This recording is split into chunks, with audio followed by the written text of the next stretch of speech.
Kottakkal government Rajas higher secondary സ്കൂളിൽ +2 പരീക്ഷയിലെ ഉന്നത വിജയികളെ ആദരിച്ചു. കോട്ടയ്ക്കൽ മണ്ഡലം MLA ആബിദ് ഹുസൈൻ തങ്ങൾ ഉദ്ഘാടനം ചെയ്തു.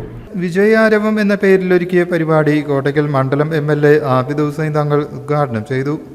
ഉന്നത വിജയികൾക്കുള്ള അവാർഡുകളും അദ്ദേഹം കൈമാറി.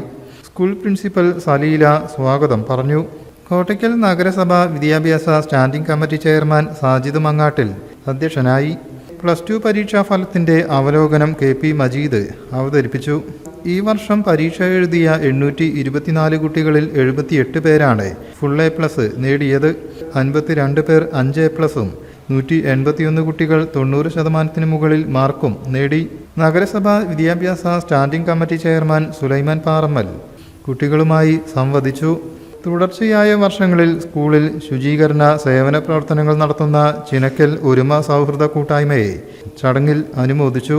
PTA അധ്യക്ഷൻ K വിജയകുമാരൻ, ഭാരവാഹികളായ റസാഖ്, അലവിക്കുട്ടി, ഹഫ്സത്ത്, സൈഫുനീസ, ഖദീജ, HM ബീന എന്നിവർ ആശംസ നേർന്നു.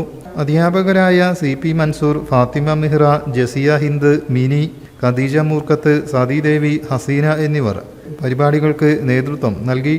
സ്റ്റാഫ് സെക്രട്ടറി സാബിറ നന്ദിയും പറഞ്ഞു. News bureau, Kottakkal.